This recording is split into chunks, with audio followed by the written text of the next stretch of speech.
Welcome to Caledonia Sleeps, your peaceful escape into the heart of Scotland. Tonight, the fire is outside, not a winter fire banked against the cold and the dark, but a summer fire built on open ground, up on a hillside where the heather is coming into bud and the air carries the sweet green smell of bog myrtle and warm earth. The sky above is purple along the horizon, fading upward into a soft, deep blue that never quite reaches black. It is late, later than you would think from the light, and yet the light remains, that extraordinary, hovering Scottish midsummer light that doesn't so much fade as breathe itself slowly down into the hills.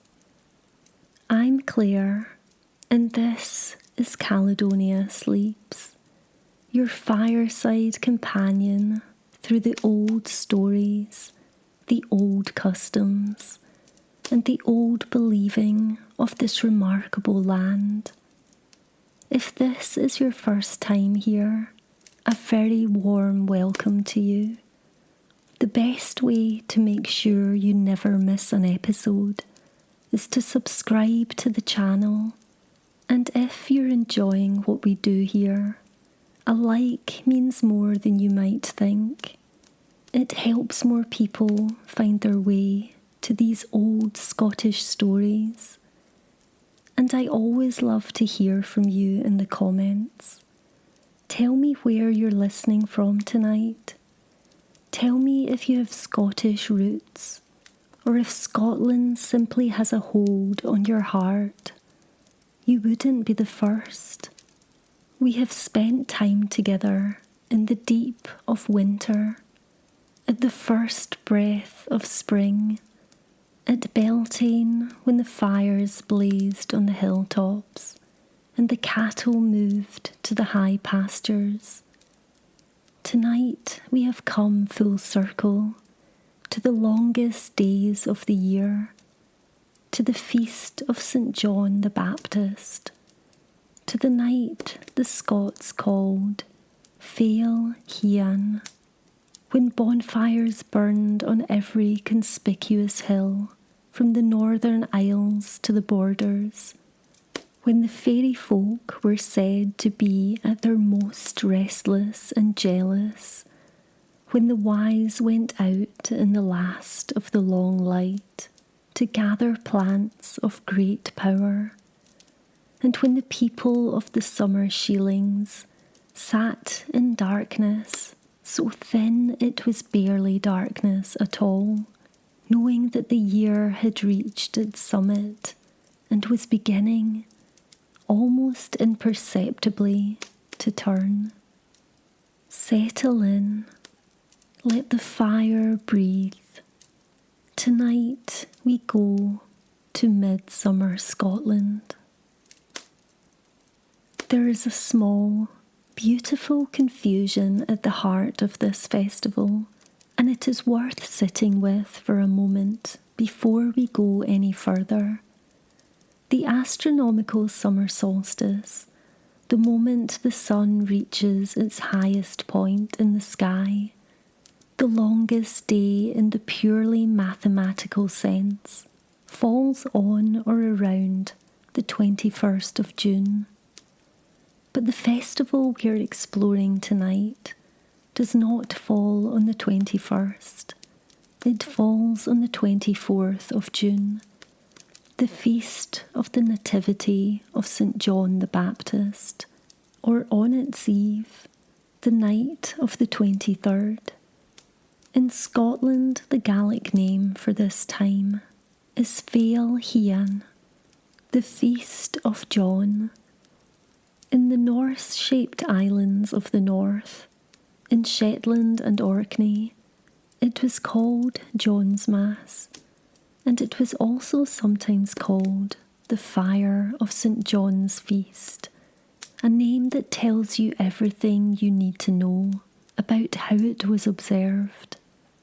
That small gap of 3 or 4 days between the astronomical solstice and the festival date matters, because it reminds us that the people who kept these customs were not astronomers measuring the precise tilt of the earth. They were farmers and fishermen, women at the high summer pastures, men at sea. They felt the turning of the year in their bodies and their work, not in calculations. The 24th of June had accumulated centuries of sacred weight, Christian, Norse, and older still. The solstice and the festival had grown into one another, like 2 trees planted close, their roots long intertwined. It is worth being honest with you as well about the nature of this particular festival in Scotland. Those of you who have been with us through the series will know that Imbolc, Beltane, Lunasa and Samhain were the 4 great hinges of the Gallic year, the quarter-day festivals that structured the pastoral calendar, the movement of cattle, the rhythm of life in the Gaelic-speaking Highlands and Islands. Midsummer was not one of these 4. It sat outside them, and in the deep Gaelic heartlands, it was observed more quietly than it was in the lowlands, or in the northeast of Scotland, or most vividly of all, in the northern isles of Orkney and Shetland, where centuries of Norse settlement had laid down a thick and enduring layer of Scandinavian tradition over everything. This is not a weakness of the night. It is one of its most interesting qualities. Midsummer in Scotland is a festival shaped by confluence, by the meeting of Gaelic and Norse, of Christian and pre-Christian, of agricultural blessing and ancient fire rite. Where you stood in Scotland shaped what the night meant to you. A woman at a shieling in the Hebrides experienced it differently from a fisherman in Lerwick, differently again from a burgher's wife in the lowland town of Selkirk.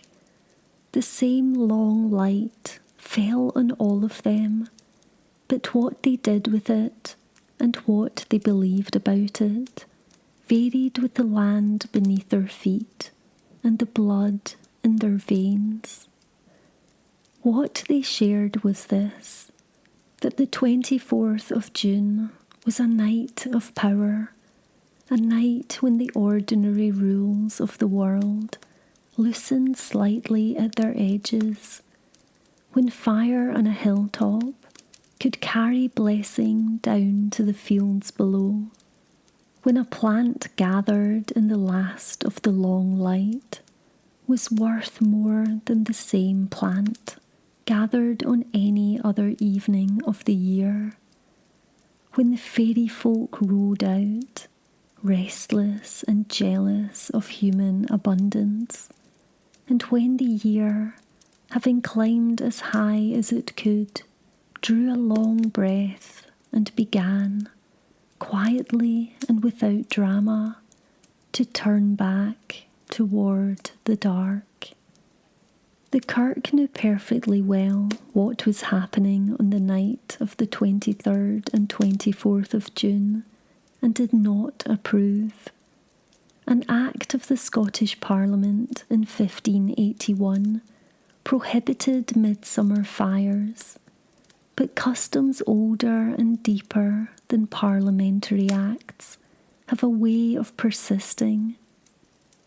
In 1655, the presbytery records of Inverness and Dingwall recorded a specific complaint that the brethren had been unable to convince their congregations to desist from the superstitious abuses of St. John's Day. People were still burning torches. They were still carrying those torches through their barns, and they were still, to the minister's considerable frustration, fixing stakes in their kail yards, their kitchen gardens, to carry the blessing of the midsummer fire into the ground where their vegetables grew. The Kirk wrote it down in disapproval, and in doing so, it preserved for us a vivid, specific, irreplaceable picture of what an ordinary Scottish family was doing on a June evening more than 350 years ago. They were tending the fire, they were walking the fields, they were doing what their grandparents had done and their grandparents before them, back through generations whose names we will never know. Some things are more stubborn than acts of parliament. The longest light is one of them. Let us begin where every midsummer in Scotland begins, with fire. Picture the evening of the 23rd of June. The sun has been up since before 4 in the morning. It has barely troubled to set. And now, as the long day finally loosens its hold, and the light begins its slow, reluctant withdrawal toward the horizon, figures are moving up the hillside. Men and women, young and old, carrying peats and bundles of heather and wood they have been gathering for days. The children run ahead, the dogs follow, and at the top of the hill, on the most conspicuous ground, on the high place where the smoke will be seen for miles, and the warmth will drift down over the fields below, they begin to build the fire. This is the St. John's fire, the fire of the feast, and it has been built on this hill, on this night, for longer than anyone can remember. The choice of location was not accidental. Across Scotland, the midsummer bonfire was lit on the most prominent ground available, positioned where the land allowed, with the south in mind, so that the prevailing wind would carry the smoke across the crops growing in the fields below. This was not simply theatre. The smoke was understood to carry the blessing of the fire with it, drifting through the standing grain, settling on the cattle in the byres, fire purified, fire protected. Fire carried the warmth of summer into the very soil. The same instinct that had carried heather torches around the fields at Beltane was at work here too, but with its own distinct character, its own particular rites, shaped by the specific anxieties of this moment in the farming year. By midsummer, the crops were growing strongly. The cattle were fat on summer grass. Everything that had been planted and tended and hoped for through the cold months was now visibly, promisingly alive, and it was precisely this abundance, so close, so real, so almost secured, that made the people most afraid to lose it. The harvest was weeks away. Anything could still go wrong. And so the fires were lit, and the smoke went out over the fields, and the blessing was asked one more time. The details of how the Orkney fires were prepared give us a particularly vivid picture of how practical and particular these rites could be. According to records of the 18th century, preserved by the folklorist F. Marion McNeill in her invaluable series, The Silver Bough, the peats from the Orkney Midsummer bonfire were not gathered from just anywhere. They were contributed specifically by those members of the community whose horses had suffered disease during the year or had been gelded. This is a kind of detail that stops you in your tracks, not a symbolic or a generic offering, a targeted one. The peat came from the households that had experienced loss or difficulty in their livestock. The community carried its ill fortune into the fire together, and the fire consumed it. The livestock were then led sunwise around the flames, clockwise, the direction of the sun, the direction of blessing, and blazing heather was carried into the byres and among the cattle themselves.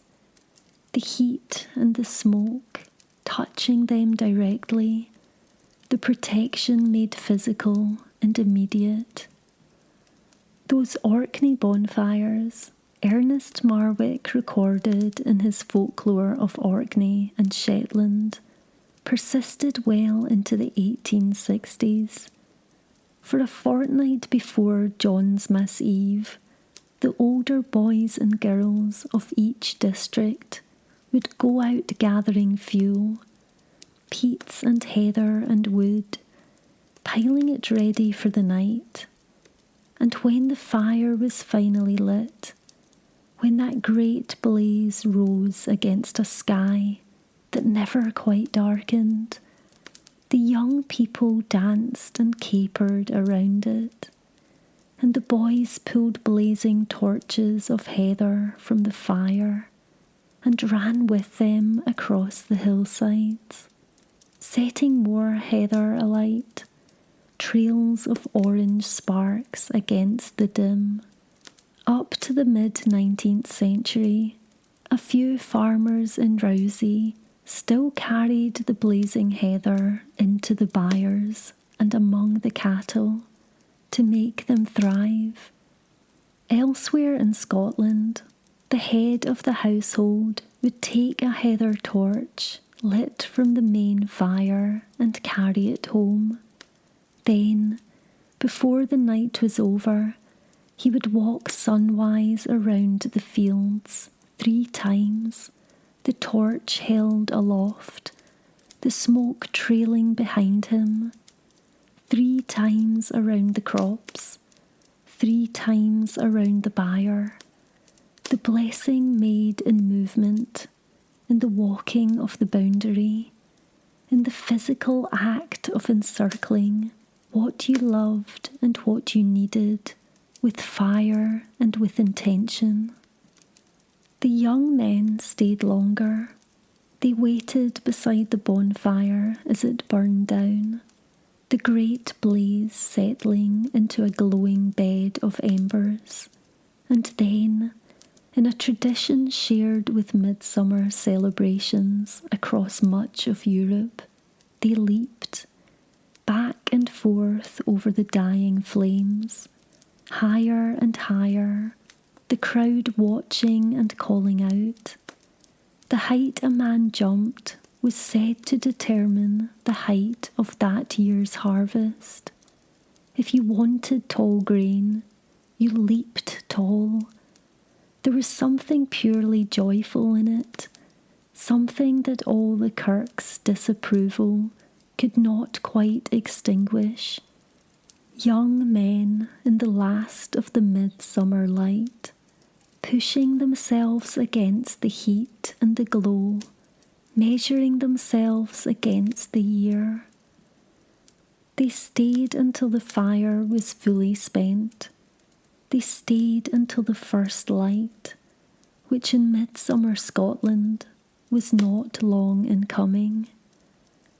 There was one more thing placed in the fire, something older and stranger than the rest. In some parts of Scotland, a bone was cast into the midsummer bonfire. Those who still practiced it by the 19th century could explain it only vaguely. It was symbolic, they said, of an animal that would once have been sacrificed. The memory of what that sacrifice had meant had largely faded, but the bone went in, and in this small, persistent detail, we catch a glimpse of something much older than the feast of St. John, something that had been burning at midsummer for far longer than Christianity had been in Scotland at all. In Scandinavian tradition, the midsummer fire was associated with the funeral pyre of the god Balder, of which more shortly.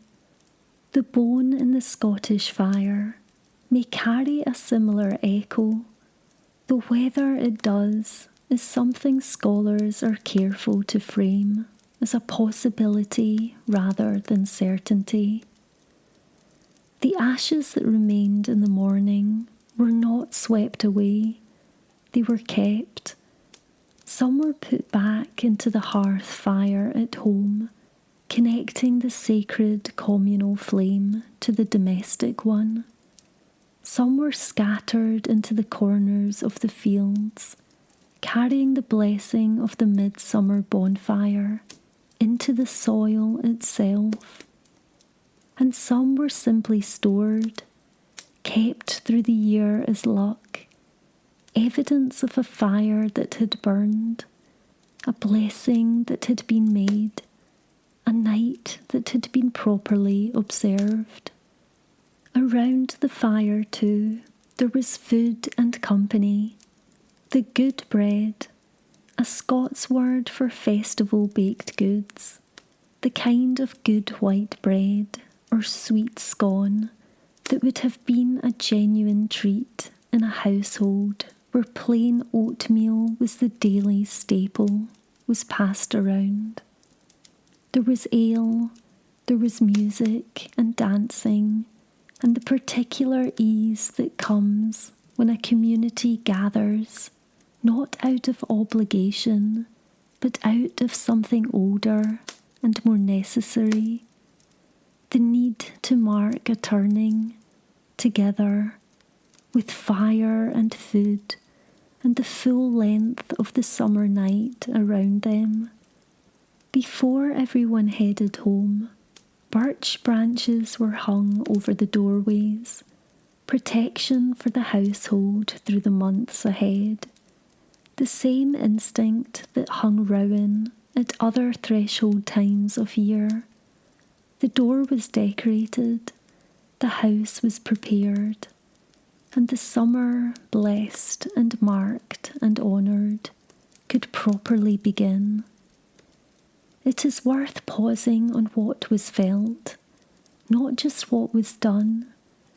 The night of the 23rd of June, 1655, the same year the Presbytery of Inverness sat down to write their exasperated report about people carrying torches through their barns, was a night when ordinary people in an ordinary Highland town walked out of their houses after supper, lit something from a communal fire, and moved through their own fields in the long light, speaking a blessing over everything they had grown, Not because a church told them to, because it seemed right, because it had always been done, because the grain was tall and the cattle were well, and the year was at its highest point, and that felt like something worth marking, with your body and your breath and the heat of a flame in your hand. The Kirk called it superstition.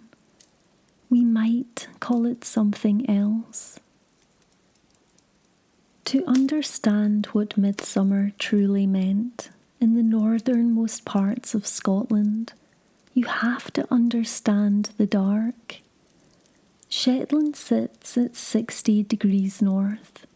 In the depths of winter, the sun rises for fewer than 6 hours a day, and even then it barely clears the horizon before it begins to sink again. The darkness is not just long, it is total and heavy, and it presses down on everything. The people who lived through those winters, who tended their animals and mended their nets, and kept their fires burning through months of near perpetual night, understood light in a way that those of us who live in more southerly places simply do not. And then midsummer came. At Shetland's latitude, in the days around the 24th of June, the sun dips below the horizon for only a few brief hours. Even then, it does not go far. The sky never fully darkens. There is always on the southern horizon a faint luminous band, pearl and gold and the palest imaginable blue, that holds the ghost of the day just gone and the promise of the one already coming. The Shetlanders have a name for it that is one of the most beautiful phrases in any dialect of Scots. They call it the simmer dim, the summer dimness, the not quite dark. F. Marion McNeill, writing in the Silver Bough, described a Shetland midsummer sunset as hardly more than a gloaming. At the height of the season, she noted, you could stand outside at midnight and the sky would still hold a quality of light, not daylight, something softer and stranger than daylight, something that belongs only to those latitudes, only to those weeks, only to people willing to stay up long enough to see it. For communities that had spent half the year in the dark, the simmer dim was not merely pleasant, it was extraordinary. It was evidence that the world could be generous, that the light, which had seemed in January to be permanently lost, had come back after all, had come back in abundance, had given more than anyone could use. The midsummer bonfire blazing on the hilltop against that luminous sky was not just a blessing for the crops. It was an answering light, a human fire lifted toward a sun that had, this year, as every year, kept its promise. For the Norse settlers who had come to Shetland and Orkney centuries before, and whose blood and language and habits of mind ran deep in the Highlands, long after the formal Norse period ended, midsummer carried a specific and sacred weight. It was the festival of Balder, the god of light, son of Odin and Frigg, one of the most beloved figures in the Norse pantheon. Baldur was associated with the sun at its height, and the midsummer celebrations marked both the apex of his power and, in the mythology, his death. His funeral pyre, reflected in the bonfires that blazed across the hills of Scandinavia, and by inheritance across the northern isles of Scotland. There is something worth sitting in that. The Norse midsummer was not simply a celebration of the light. It was a recognition that the light was mortal, that Baldur, brilliant and beloved, would die, that the longest day was also the first day of the sun's retreat. The bonfire honoured the height of the year and mourned it simultaneously. A funeral and a thanksgiving lit on the same hillside at the same hour. When Christianity came to the Norse world, and in Orkney it came dramatically, famously, at sword point when King Olaf Tryggvason converted Earl Sigurd in the year 995.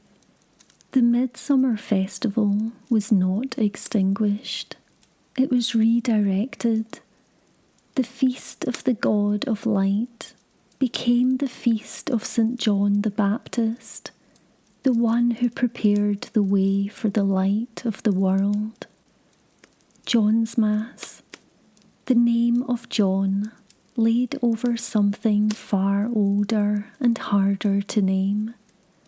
The folklorist J.R. Nicholson wrote of John's Mass that it contained much of the old Norse practices of midsummer, although it had become Christianized by being dedicated to St. John the Baptist.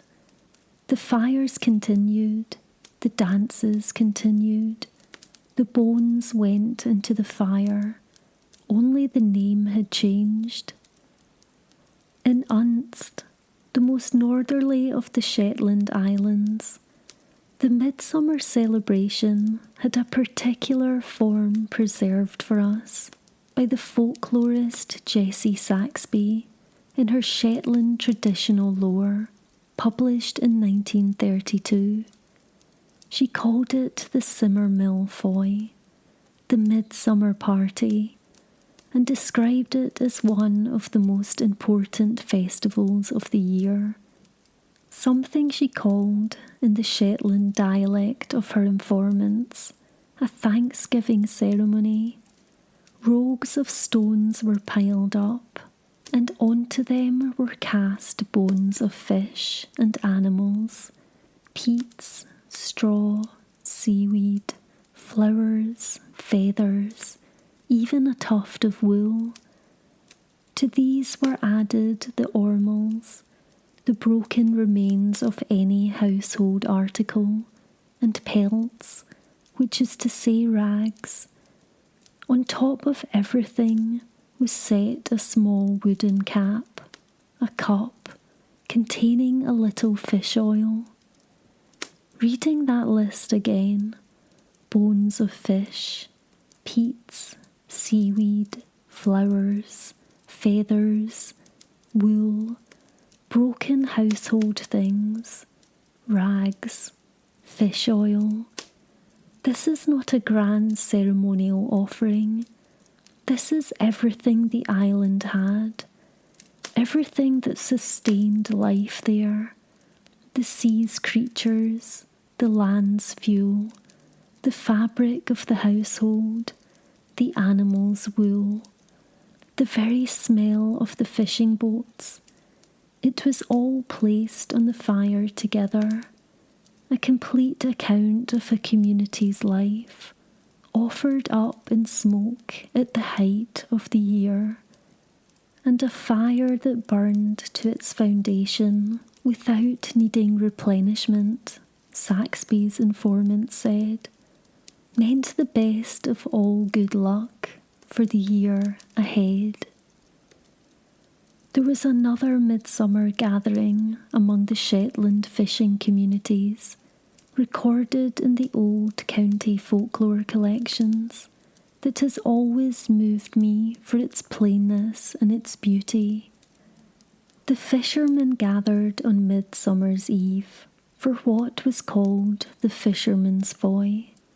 They stood together, and each man in turn raised a toast, not to the king, not to the laird, not to anything grand or distant.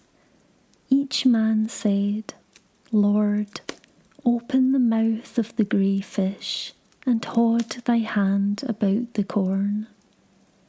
Open the mouth of the grey fish, hold your hand about the corn.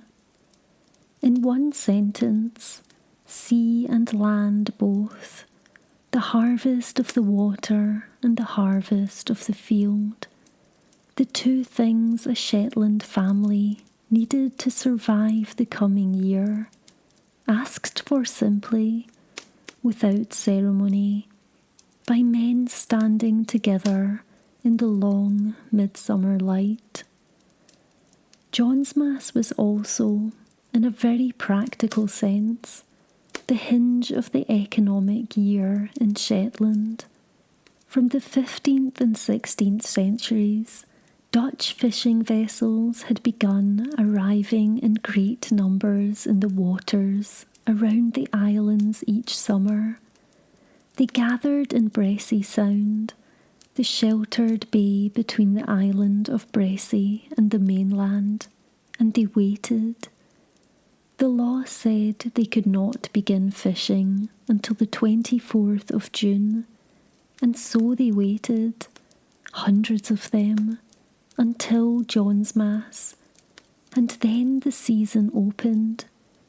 At its peak, William Aberdeen's 1766 map recorded between 800 and 900 Dutch vessels at once in those waters, 800 or 900 ships, anchored off a small island community, waiting for St. John's Day. Lerwick, Shetland's capital, owes its very existence to those ships. It grew from the trading booths set up along the shore to serve the Dutch fleet each summer. Midsummer was not just a sacred night in Shetland, it was the beginning of everything. The fire on the hilltop was not only a blessing, it was also a warning and a boundary, because Midsummer's Eve, like Samhain, like Beltane, those great threshold nights you already know from our earlier evenings together, was a time when the distance between this world and the next grew thin, when the ordinary rules that kept things in their proper places loosened at the edges, when the fairy folk, the good neighbours, the ones we have spoken of at length before, were said to be at their most potent, most restless, and most dangerous.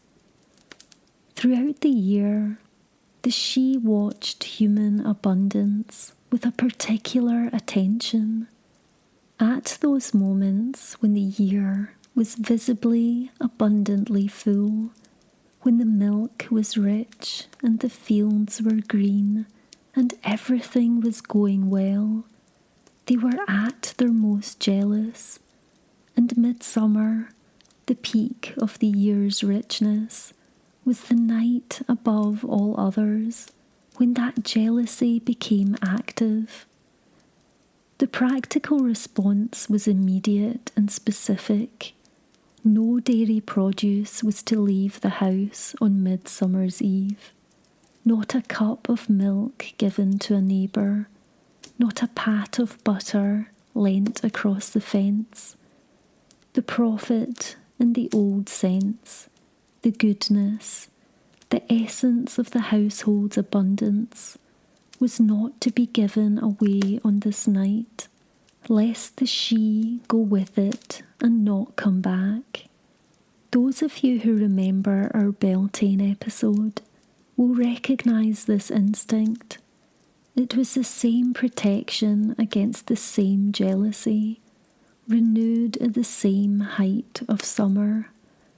But there was something about midsummer that went beyond the usual cautions, because on this night the impossible became briefly possible. Powers that were locked away for the rest of the year came briefly within reach, and the she, according to tradition, were actively watchful against any human who tried to seize them. Spending the night on Midsummer's Eve at a sacred site, a standing stone, a hilltop, a fairy mound, was said to carry extreme risks and extreme rewards. If you survived the night with your mind intact, you might wake with the powers of a bard, poetry flowing from you, music coming naturally to your hands, the gift of words that moved people to tears. But you might equally end the night mad, or dead, or simply gone, spirited away into the fairy realm, from which you might not return for years, or ever. There is a mountain that stands near the geographical centre of Scotland, whose very name speaks to all of this. Schiehallion, the fairy hill of the Caledonians. It rises alone near Loch Rannoch in Perthshire, a conical peak of extraordinary regularity. Its white quartzite summit catching the light on clear days until it seems almost to glow. It is one of the easiest mountains in Scotland to identify from a distance, and one of the most ancient in its associations, and within its lower slopes there is a cave. The cave is called Uav Tomavorer, the cave of the hill of the big man. It has a wide entrance that narrows quickly and slopes downward into total darkness, into the deep interior of the hill. Tradition holds, and it has held for as long as anyone has recorded such things, that somewhere miles away on the other side of the mountain there is another opening, that the cave goes all the way through. No one who has ventured far into the known entrance has confirmed this. No one who went to find out came back with a clear account. According to the old stories, Uav Tomavira was most potent at midsummer. This was the night the fairy folk were said to gather within the hill in greatest number, when the sounds of their singing and dancing could be heard drifting from the cave mouth on the still summer air. And here is a story that has been told in the country around Schiehallion for a very long time. Long ago, two men lived on opposite sides of the mountain, both of them hunchback, both of them friends, both of them in the habit of walking across the hill each week to visit the other. One summer evening, the man from the east side set out to visit his friend at Temper on the west. The weather was so fine, and the light so long, and he chose to take the higher route, across the shoulder of Schiehallion, where the views opened up over Loch Rannoch and the country beyond. As he walked, he heard something, music, or what seemed like music, drifting from somewhere beneath the hill. He followed the sound to the cave entrance, and from inside, he heard the fairy folk singing. He stood and listened. The tune moved through him in the way that very good music does, not just heard, but felt, somewhere behind the ribs.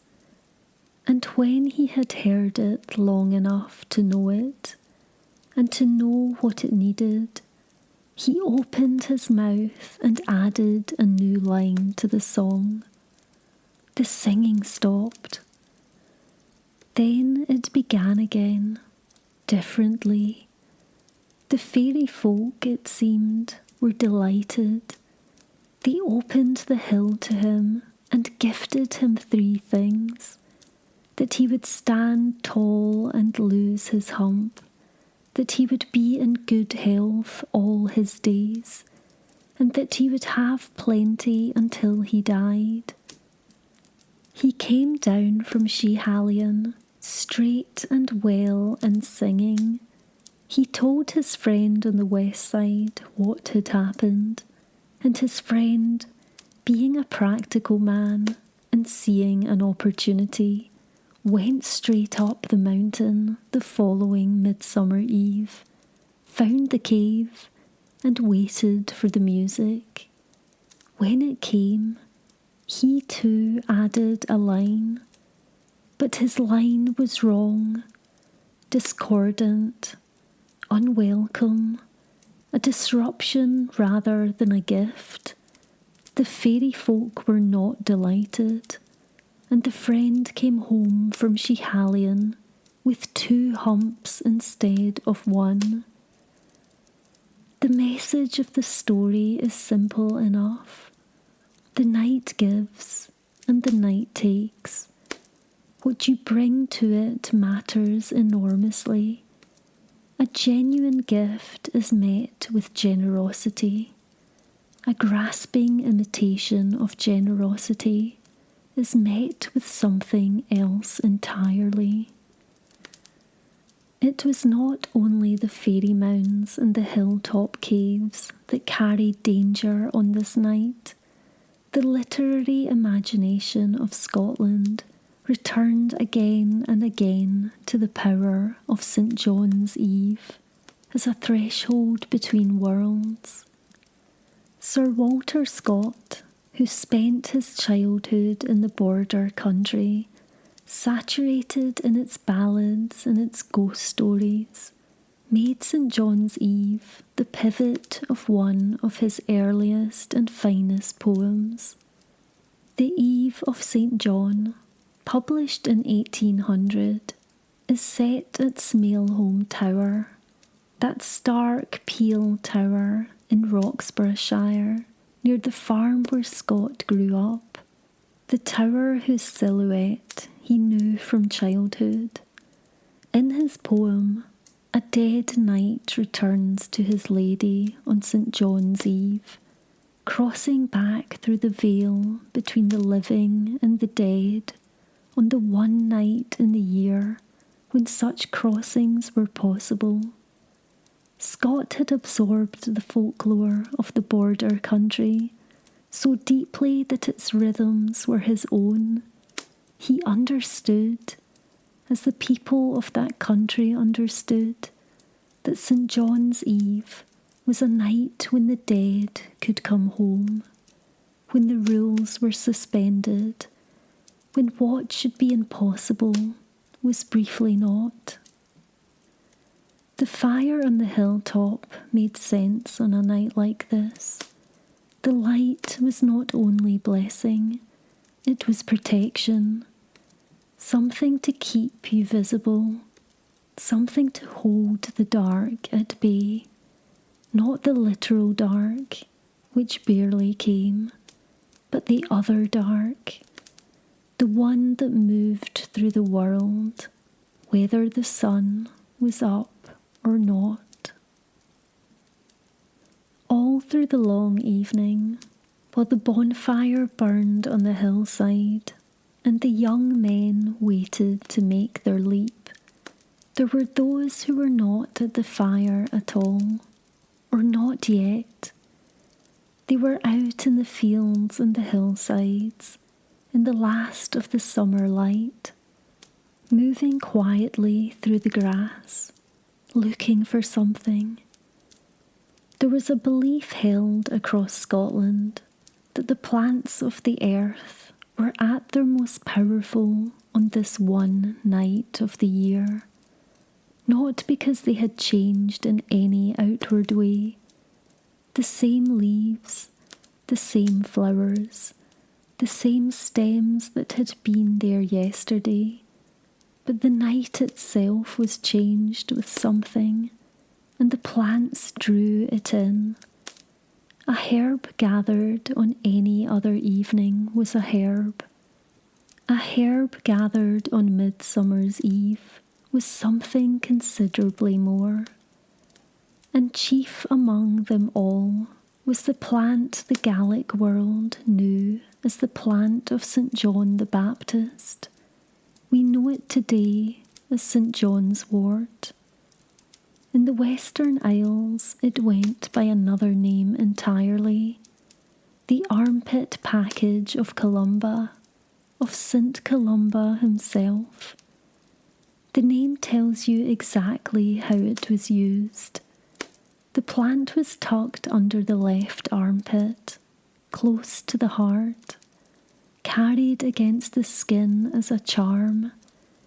It was said to ward off fevers. It kept the Sidhe from taking people away in their sleep, that particular vulnerability of the unguarded night, when the fairy folk might creep close and carry off the unwary.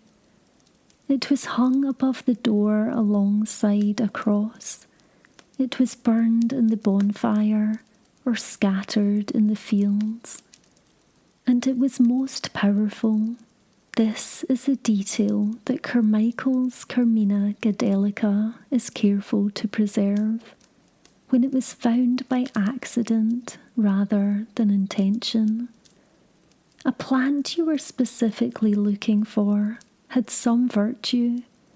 A plant you stumbled upon without seeking had a great deal more. The night rewarded the open hand more than the grasping one. Carmichael recorded a charm spoken over the picking of St. John's Wort, translated from the Gaelic by the Gaelic Society of Inverness in 1891.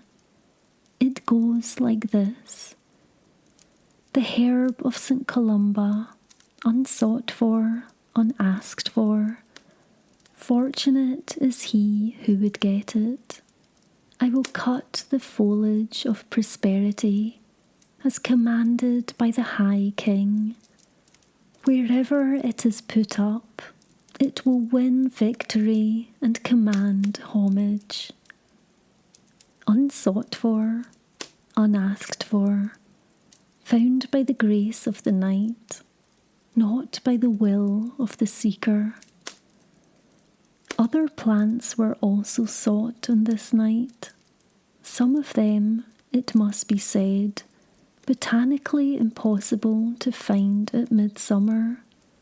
Fern seeds that could confer invisibility, elderberries said to offer protection, ash buds promising invulnerability to witchcraft. None of these things exist in Scottish fields in late June, and yet the stories persisted, which perhaps tells us something true about the nature of the night. Midsummer was a time when the impossible felt briefly within reach. The searching mattered as much as the finding. Come down from the hilltop now. Come away from the cave on the slope of Schiehallion.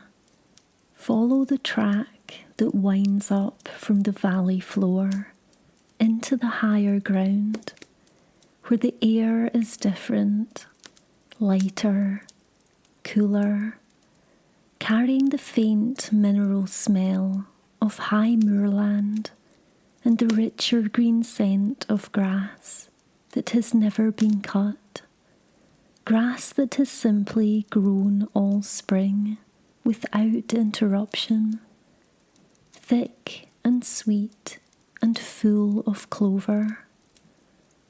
Up here by midsummer, the shielings are alive. Those of you who were with us for our Beltane episode will remember the shieling life, the annual migration of the women, the young people, and the cattle from the winter townships up to the summer pastures.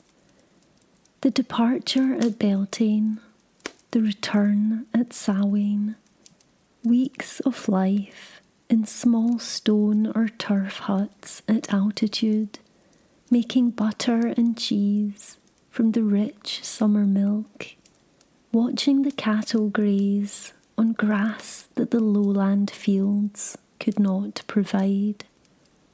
By the feast of St. John, those who followed the shieling life have been up here for weeks. They know this high ground now. They know where the water runs cold from the peat, where the cattle prefer to shelter in the afternoon, which slopes catch the morning sun. They have settled into the rhythm of this other life, simpler than the winter township, less encumbered, governed by the movement of animals rather than the obligations of the home. And the light, at this altitude, on the longest evenings of the year, the light lingers differently than it does in the valley. There is nothing to interrupt it, no hills close enough to throw an early shadow, just the sky, enormous and pale, and the grass catching every last particle of midsummer brightness until it seems to give off a light of its own. That particular green luminescence of highland grass in the long evening, something that has to be seen to be believed, and that is, once seen, impossible to forget. The shielings were not solitary places, they were social ones, the archive of Gaelic shieling songs, and it is a rich archive, collected across the Hebrides and the mainland Highlands, is full of courtship and longing, and the particular freedom of young women, away from the watchful eyes of the winter township. Boys came up to the shielings in the evenings, often with fiddles or flutes. There was music, there was dancing, there was a kind of conversation that happens more easily in open country, under an open sky, with the constraints of ordinary life left a day's walk below. Many a romantic pairing blossomed at the shielings, and why not? The conditions were ideal for it. Long evenings, good grass, fat cattle that needed little managing in the height of the summer, and the intoxicating quality of a life lived temporarily outside its normal rules. But midsummer at the shieling was also something more complex than pure freedom, because the people up there in the high pastures knew, as they watched the sun trace its longest arc across the sky, that this was the summit, that from this point the evenings would begin, almost imperceptibly at first, to shorten, that the cattle would not always be this fat, nor the grass this green, nor the evenings this long. The turn was built into the moment. The high point carried within it the knowledge of its own ending. There is a quality to maximum abundance that is unlike any other experience. It is not simply happiness. It is happiness with a shadow in it, the shadow of knowing that this is as good as it will get, that the wheel has already begun to move.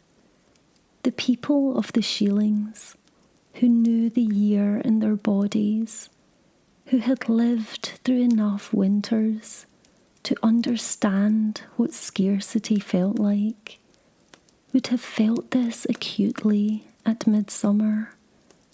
Everything was given, and the giving had already begun to ebb. The shieling songs that survived the clearances, those of you who joined us for our episode on that devastation will feel the weight of that word carried with them across the Atlantic to Nova Scotia and Cape Breton, the memory of what June felt like in the high pastures of the Highlands, the memory of the long light, the memory of the cattle settling in the evening, the memory of a summer that was, for all its brevity, completely and wholly itself. Not everyone spent the feast of St. John in a shieling, or at a hilltop bonfire, or in search of impossible fern seeds on the slopes of Schiehallion. In the towns and boroughs of the Scottish lowlands, Hawick, Selkirk, Galashiels, Jedburgh, Langholm, Peebles and their kin, midsummer had its own distinct expression. Not fire on a hilltop, but horses on a road. Not the silence of the high pastures, but the sound of hooves on cobblestones and banners, and the whole community out to watch. The common ridings of the Scottish borders are among the oldest living communal traditions in the country.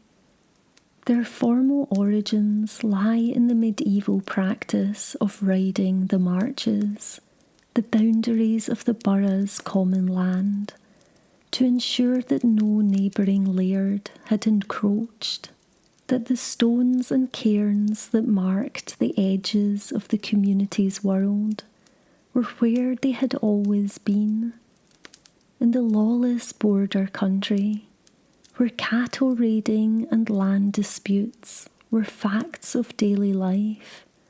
This was not ceremonial, it was necessary.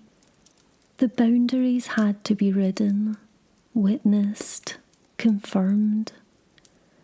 The riding season runs from late May through July, centred on midsummer, and while the formal history of the common ridings is medieval and legal, those who look a little further back tend to notice a resonance that is harder to dismiss. The act of riding and the boundaries sunwise, the community following in procession, the blessing of the common ground.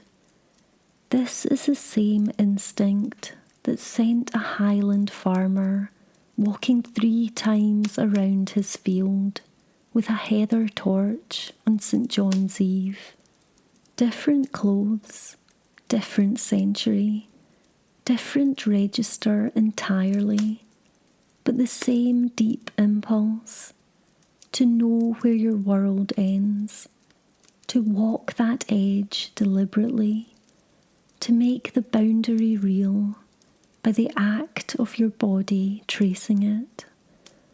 The common ridings are still held. They are still in border towns, among the most important events of the year. Riders on horseback, flags carried at the front, the whole town turned out.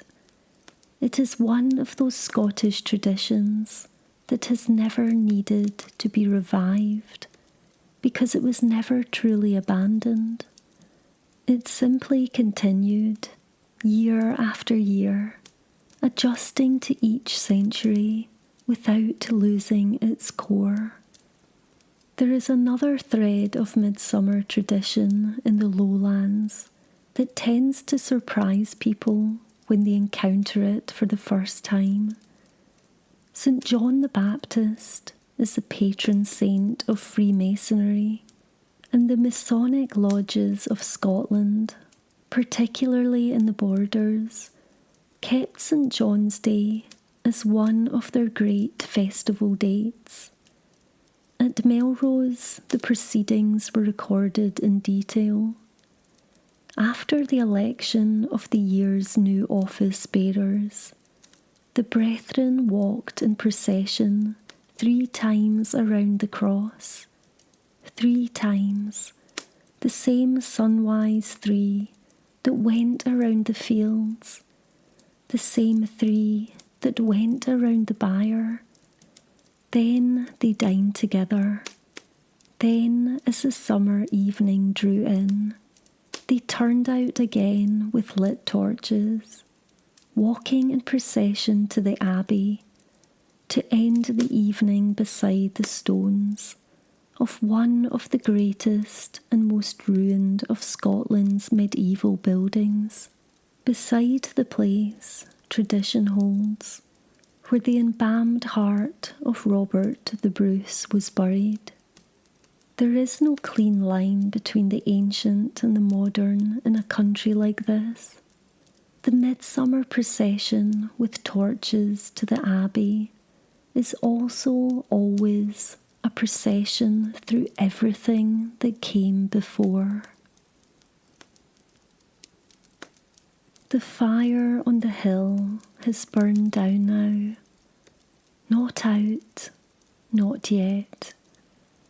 There are still embers, glowing orange and deep red, in the ground where the bonfire stood, and the young men who stayed until the end are sitting beside them, not quite ready to go home to the valley, reluctant to let the night end.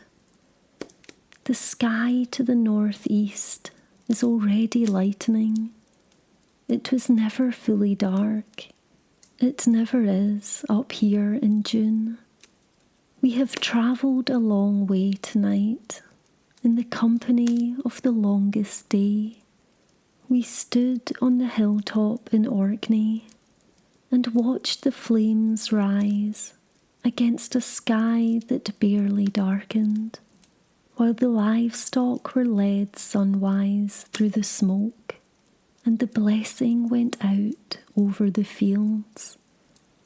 We sailed in our imaginations into Bressy Sound with the Dutch herring fleet, hundreds of ships at anchor in the midsummer light, waiting for Johnsmith and the opening of the season.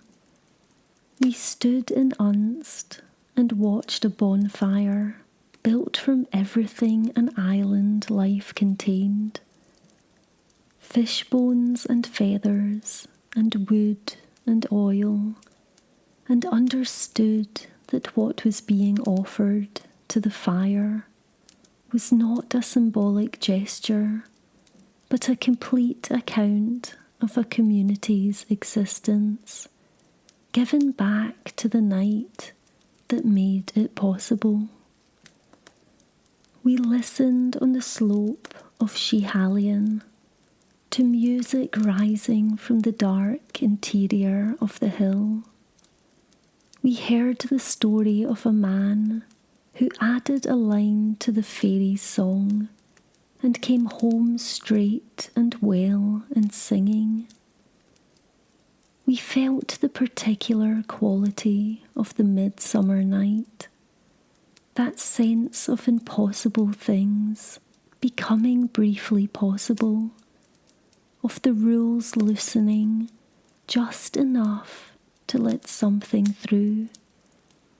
We went out into the long light with those who gathered St. John's wort, the armpit package of Columba, and tucked it against our hearts. We looked perhaps for fern seeds that were never there. We understood that the impossible tasks of midsummer are not failures, they are invitations. The night asks you to try anyway. We sat with the people of the shielings in the high pastures, in the green abundance of the height of the year, and we felt what they felt, the fullness of the moment and the shadow in the fullness, the knowledge that the sun had already begun its long return toward the dark. And we rode the bounds of the borough with torches past old stones, through streets that remember everything. Midsummer is a paradox. The longest day is also the first short day. The highest point is also the beginning of the descent. The sun at its most powerful is already, in the same moment, starting to give way. The Scots who kept these customs understood this not as a tragedy, but as the natural order of things, the wheel turning as it always had, the fire on the hill marking the moment not with grief, but with light, with company, with music, with the smell of heather smoke and the sound of voices in the summer dark.